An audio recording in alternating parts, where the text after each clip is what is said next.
Enseigner avec cœur et prospérité. Un voyage de gratitude et d'abondance. Présentation. Objectif du livre. Dans un monde en constante évolution, les enseignants demeurent les bâtisseurs silencieux des consciences, des compétences et des sociétés. Ils donnent avec le cœur, inspirent avec passion et façonnent l'avenir souvent dans l'ombre, avec peu de reconnaissance et encore moins de confort financier. Ce livre est une lettre d'amour, de gratitude et de réveil, adressée à toutes celles et ceux qui ont choisi d'enseigner. Il célèbre la noblesse de leur mission, tout en les invitant à oser une transformation intérieure, réconcilier vocation et abondance. À travers ce guide, vous découvrirez comment honorer votre mission d'enseignant tout en vous honorant vous-même. Transformer votre relation avec l'argent sans culpabilité. Mettre votre savoir au service du monde et recevoir en retour. Utilisez Internet pour monétiser votre expertise avec authenticité.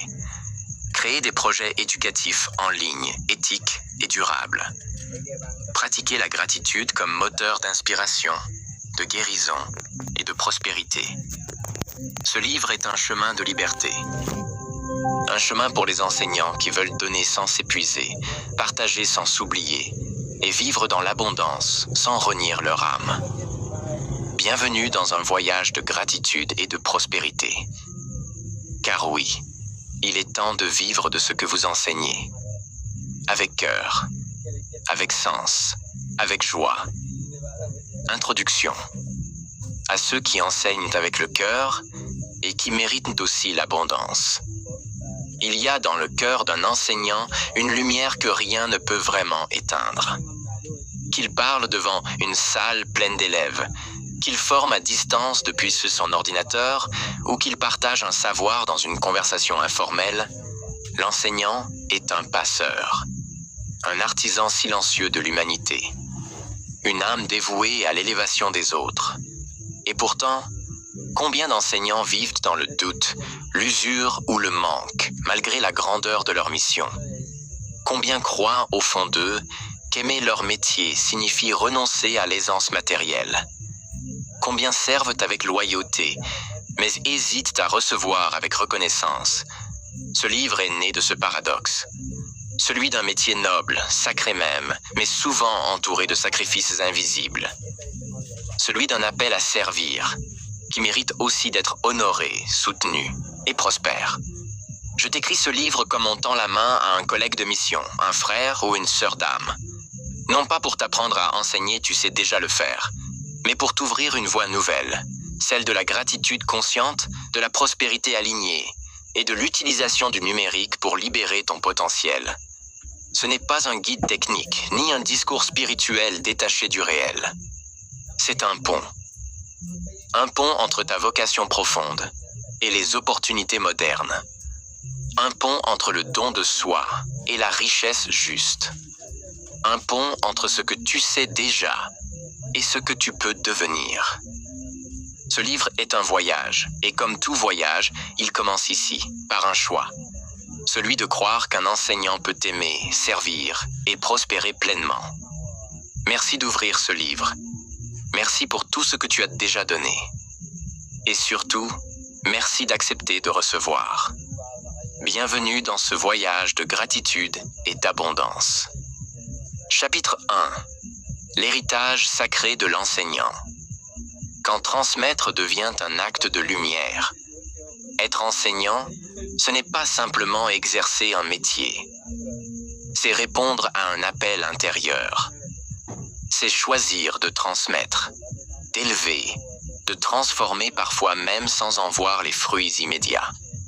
Derrière chaque adulte confiant, il y a souvent un enseignant patient. Derrière chaque victoire, un mot de soutien, une explication, un encouragement, semé, un jour, dans une salle de classe. Et pourtant, combien d'enseignants mesurent vraiment l'étendue de leur impact? Une mission invisible, mais essentielle. L'enseignant agit dans le silence du quotidien. Il n'opère ni dans les projecteurs, ni dans les grands discours. Il plante des graines dans l'esprit, dans le cœur, parfois dans l'âme. Il éclaire des chemins qui ne sont pas les siens. Il sème des connaissances dont il ne verra peut-être jamais les fruits.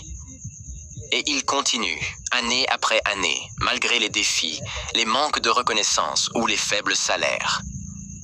C'est cela, la grandeur invisible de l'enseignement. Une vocation, pas une punition. Il est temps de dire haut et fort. Être enseignant ne devrait jamais être un sacrifice de soi, ni une peine à porter, ni une justification pour vivre dans le manque. Trop souvent, l'enseignant accepte de s'oublier pour ses élèves. Il donne sans compter, repousse ses rêves, étouffe ses désirs de liberté ou de confort, au nom d'une mission qu'il aime profondément. Mais voici une vérité que ce livre veut faire rayonner. On peut aimer enseigner et vouloir prospérer. On peut servir les autres et se servir soi-même avec amour. On peut transmettre avec cœur et recevoir avec dignité. L'enseignement, un héritage divin. Dans presque toutes les traditions spirituelles, enseigner est un acte sacré. Le prophète Mohammed a dit « Le meilleur d'entre vous est celui qui apprend et enseigne le Coran ». Dans le judaïsme, on honore le rabbi comme un maître de sagesse. Dans l'hindouisme, le gourou est celui qui dissipe l'obscurité. Et dans la tradition chrétienne, Jésus lui-même fut un maître, un enseignant de vérité. Enseigner, c'est collaborer avec le divin. C'est être canal d'élévation, de conscience, de vérité. C'est laisser une trace vivante dans le cœur des autres. Tu n'es pas juste enseignant. Tu es héritier d'une chaîne sacrée de transmission. Et cette mission mérite le respect et la récompense.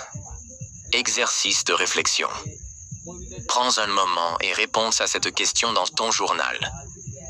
Quelles traces ai-je laissées dans la vie des autres que je ne pourrai jamais mesurer? Rappelle-toi que ton impact dépasse ce que tu peux voir. Chapitre 2. Briser le mythe. Enseigner n'est pas synonyme de sacrifice financier. Repenser l'argent sans trahir sa vocation.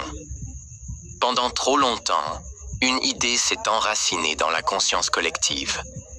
Si tu veux vraiment aider les autres, tu ne dois pas espérer gagner beaucoup d'argent. Et cette croyance, hélas, a trouvé un terrain fertile chez les enseignants. Pourquoi?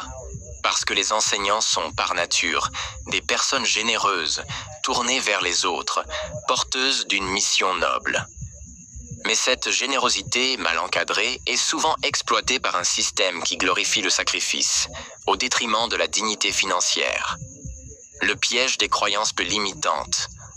Nombre d'enseignants vivent avec des phrases intériorisées comme « L'éducation, ce n'est pas fait pour s'enrichir. Si je gagne trop d'argent, je perds ma légitimité. L'argent, ce n'est pas la priorité quand on est au service des autres. Je ne veux pas devenir comme ces gens qui vendent tout sur Internet. Ces pensées ne sont pas des vérités. Ce sont des croyances limitantes transmises par la culture, la société, parfois même par l'inconscient collectif du métier. Mais aujourd'hui, tu as le droit et même le devoir de les interroger, de les transformer. Vérité, l'argent n'est ni bon ni mauvais. Il est un amplificateur. Entre les mains d'un enseignant conscient, l'argent devient un levier d'impact, un moyen de servir mieux, de rayonner plus loin et de vivre en paix. L'exemple paradoxal de l'enseignant passionné est épuisé. Tu en connais sûrement. Cet enseignant passionné, toujours disponible, qui donne tout et qui finit à bout de souffle. Il travaille le soir, le week-end, prépare ses cours avec rigueur, aide même en dehors des heures. Mais il n'arrive pas à payer ses dettes, ni à partir en vacances, ni à offrir une vie stable à sa famille. Et pourtant, il continue parce qu'il croit qu'il n'a pas le droit de penser à lui. C'est une situation noble, mais injuste. Nous ne sommes pas nés pour choisir entre passion et prospérité. Tu peux aimer ce que tu fais et vouloir une vie confortable. Tu peux servir avec cœur et recevoir de l'abondance. Tu peux enseigner avec profondeur et vendre tes savoirs en ligne sans trahir ta vocation. Et si l'argent devenait un outil sacré, il est temps de réhabiliter l'argent dans le cœur de ceux qui servent. Car plus tu es aligné, plus tu peux créer, partager, offrir. Un enseignant prospère est un enseignant libre. Et un enseignant libre est un enseignant plus puissant. Rêvons un instant. Et si tu avais les moyens de créer ta propre plateforme éducative? Et si tu pouvais offrir des bourses à tes élèves? Et si tu pouvais enseigner dans le monde entier, depuis chez toi? Et si l'argent te permettait de choisir tes projets et non de les subir? Ce n'est pas de la fiction. C'est déjà une réalité pour de nombreux enseignants dans le monde. Des enseignants qui ont compris qu'ils n'ont pas à choisir entre leur âme et leur sécurité matérielle. L'enseignement ne vaut pas moins que les autres professions.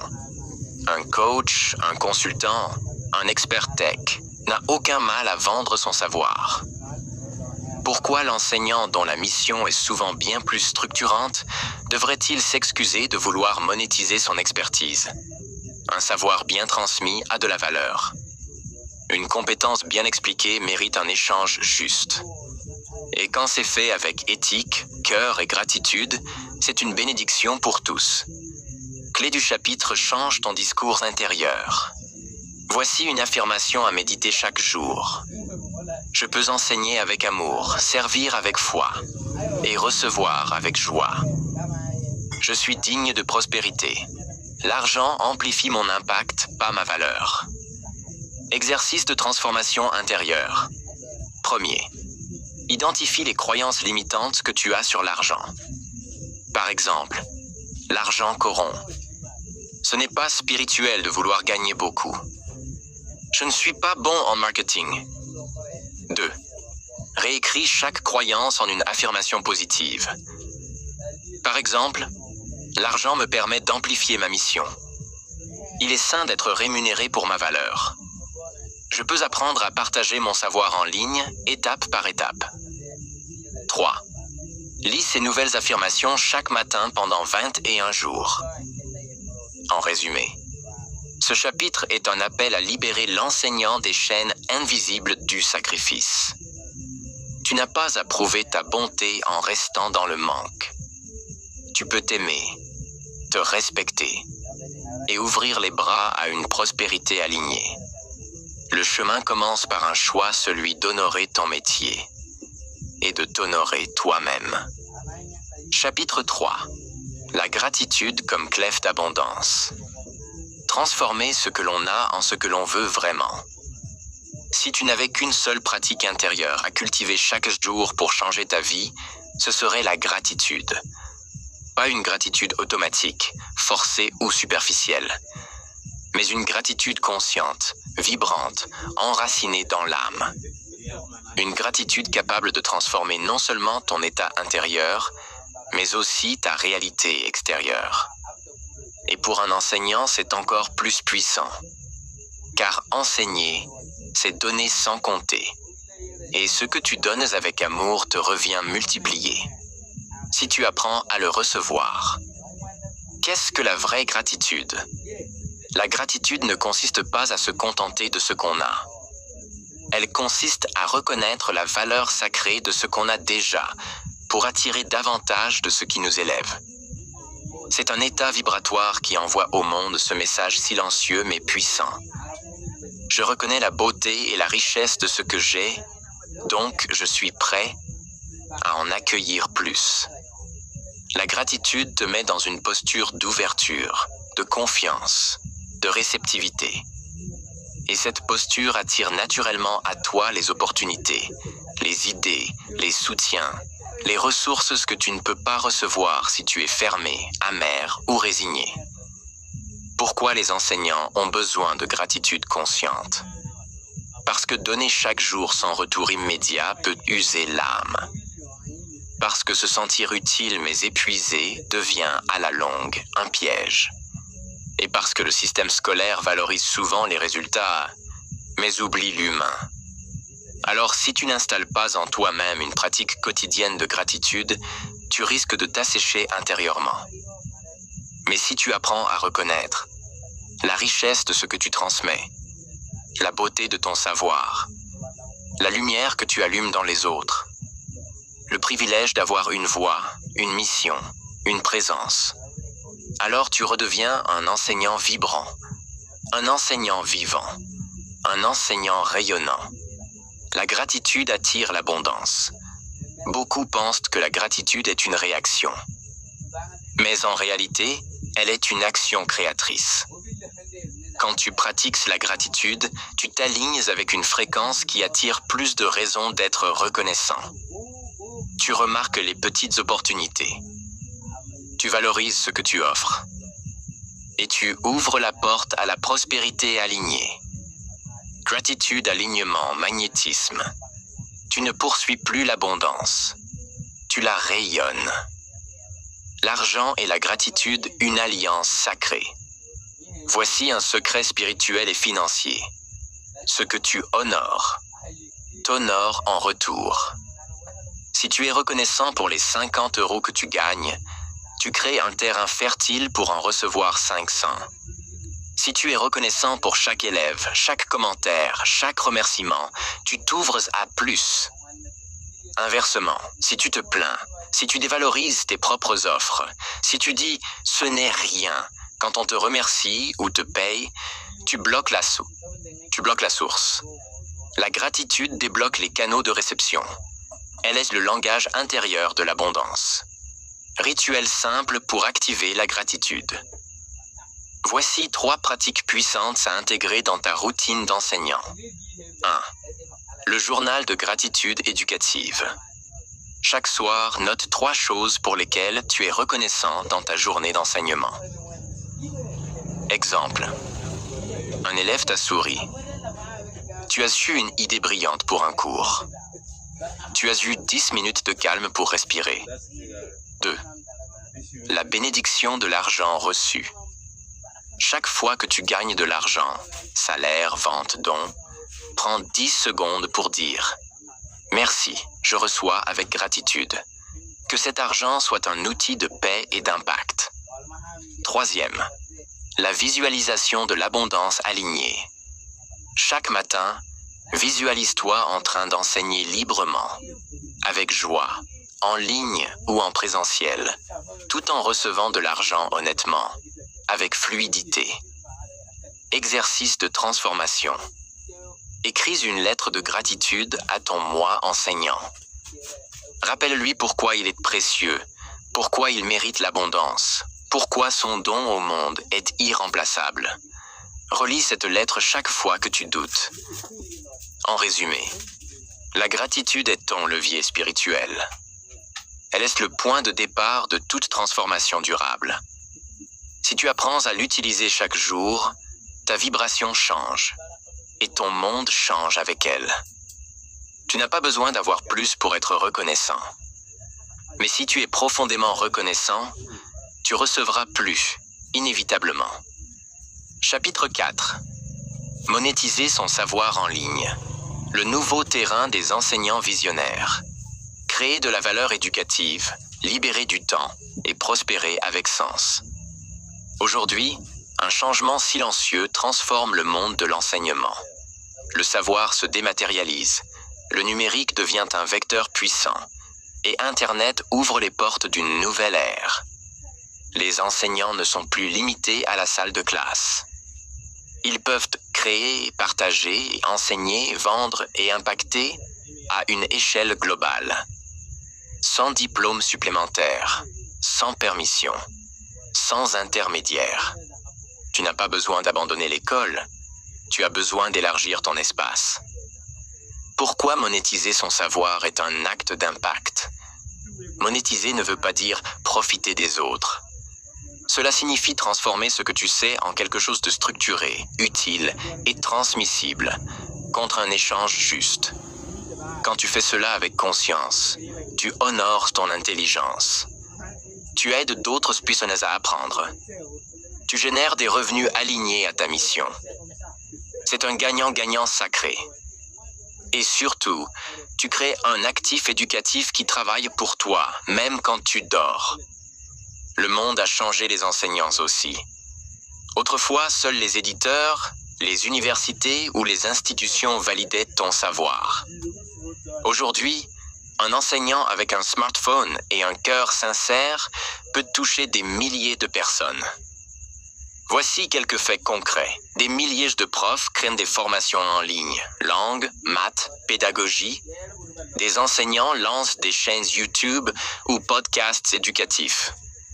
Certains publient des e-books ou guides pédagogiques. D'autres vendent leurs fiches de cours ou programmes d'accompagnement. Et ils vivent mieux, plus libres, plus en phase avec leur rythme et leurs valeurs. Que peux-tu vendre en tant qu'enseignant? Voici un éventail d'idées concrètes. Compétences, produits ou services. Explications claires. Mini-formation vidéo. Mieux comprendre les fractions. Organisation pédagogique. Planner ou cahier numérique à vendre. Créativité en classe. Atelier en ligne pour autres enseignants. Expertise en langue. Coaching ou session via Zoom. Contenu créé. Vente de documents. PDF. Cours, quiz, fiches. Motivation scolaire. Programme de remobilisation pour élèves ou parents. Règle d'or. Ce qui te semble simple est souvent précieux pour quelqu'un d'autre. Les outils de base pour commencer. Pas besoin de devenir informaticien. Tu peux démarrer petit, simple et efficace. Première plateforme simple à utiliser. Canva crée tes visuels pédagogiques. Google Drive ou Gumroad héberger et vendre tes fichiers. Podia Teachable System.io vendre des formations ou abonnements. Zoom ou Google Meet coachings ou ateliers en direct. Substack ou MailerLite. Lancer une newsletter d'enseignants. 2. Outils de vente. Stripe, PayPal, recevoir les paiements. Calendly, gérer les réservations de séances. 3. Réseaux sociaux utiles. YouTube, Instagram, TikTok, éducatif Facebook pour te faire connaître. LinkedIn pour partager tes projets pro et toucher des établissements. Le secret enseignant en ligne, c'est enseigner différemment. Il ne s'agit pas de copier-coller un cours de 2 heures en PowerPoint. Il s'agit de créer des contenus courts, percutants, humains. Être dans une posture de guide, pas juste de transmetteur. Mettre de l'énergie dans l'expérience de l'élève, pas seulement dans le savoir. Ce qui touche en ligne, c'est ta personnalité, ton intention, ton authenticité. Clé du chapitre « Crée avant d'être prêt ». Tu n'as pas besoin d'être parfait. Tu n'as pas besoin de tout maîtriser. Tu as besoin de commencer, d'apprendre en marchant et d'oser te montrer. Créer une première ressource, PDF, mini-vidéo, audio, atelier Zoom, est déjà un acte de puissance. Et c'est le premier pas vers ta liberté éducative. Exercice de passage à l'action. Réponds à ces 3 questions. Quel problème sais-tu résoudre naturellement pour tes élèves, collègues ou parents? Sous quelle forme pourrais-tu transmettre cette solution? Vidéo, fichier, audio, accompagnement. Quel serait le premier produit ou service simple que tu pourrais créer cette semaine? Écris-le et engage-toi à le tester dans les 7 prochains jours. En résumé, tu n'as pas besoin de fuir l'école. Mais tu as le droit d'ouvrir une nouvelle voie, où ton savoir se transforme en richesse pour toi et pour les autres. Ton expérience vaut de l'or.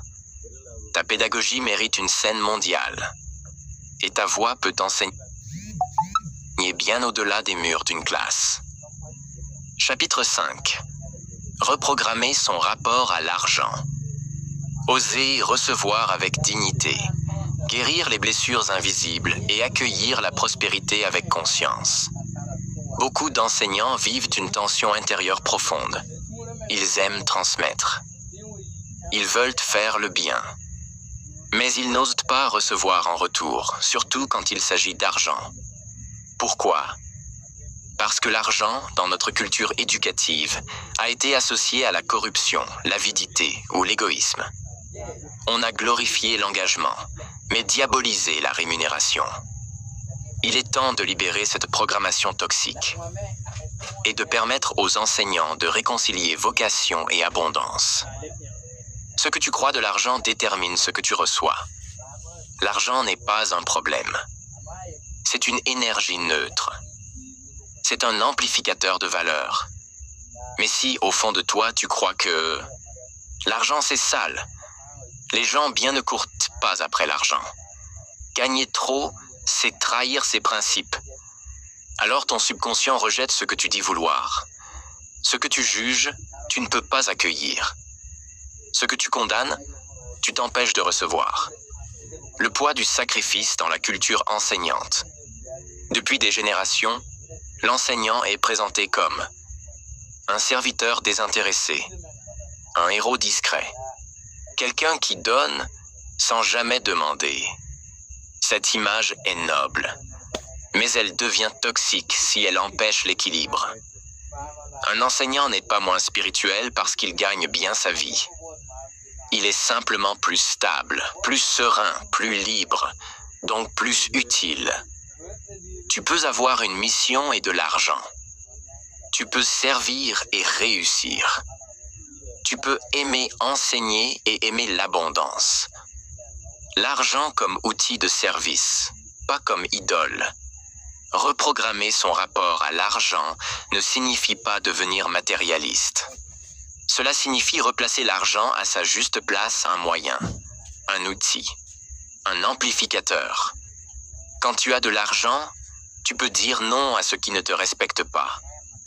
Tu peux créer tes propres projets pédagogiques. Tu peux aider plus de gens sans t'épuiser. Tu peux inspirer par ton équilibre, pas par ton sacrifice. Les 5 croyances limitantes les plus courantes chez les enseignants. Voici les pensées qui sabotent le plus souvent la prospérité des éducateurs. Croyances limitantes. Nouvelle croyance guérissante. Je ne fais pas ça pour l'argent. Je mérite d'être justement payé pour mon impact. L'argent ne m'intéresse pas. L'argent m'aide à mieux servir et à prendre soin de moi. Je suis un éducateur, pas un commerçant. Je suis un éducateur conscient et mes offres ont de la valeur. Demander de l'argent me met mal à l'aise. Recevoir avec gratitude est un acte d'amour de soi. Je ne suis pas assez bon pour vendre. Ce que je propose peut vraiment aider, donc je le propose. Note, ces croyances ne sont pas vraies. Elles sont héritées. Tu peux les transformer. 3 exercices pour reprogrammer ton rapport à l'argent. 1. Dialogue intérieur, parle à l'argent comme à un ami. Écris une lettre à l'argent comme si c'était une personne. Que lui reproches-tu? Que veux-tu réparer?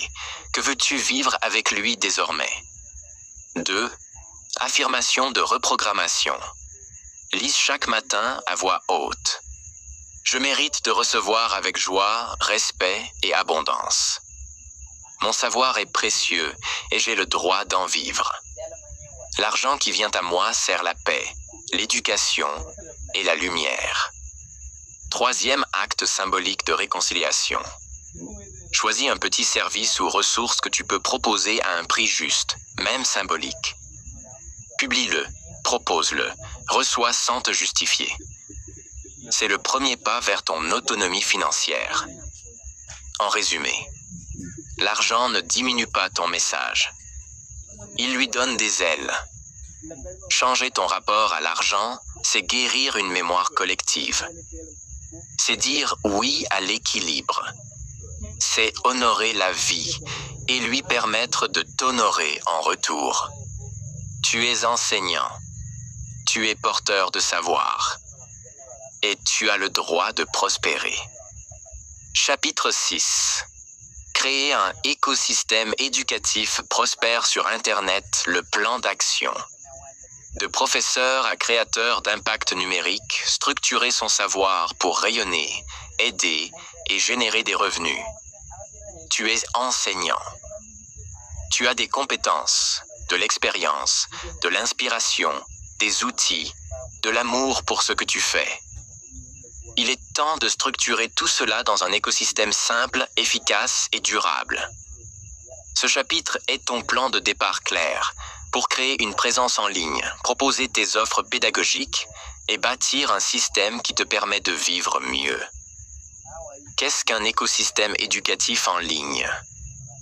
Un écosystème éducatif numérique, c'est l'ensemble cohérent des éléments suivants. Une identité pédagogique claire, ta mission, ta cible, ton message.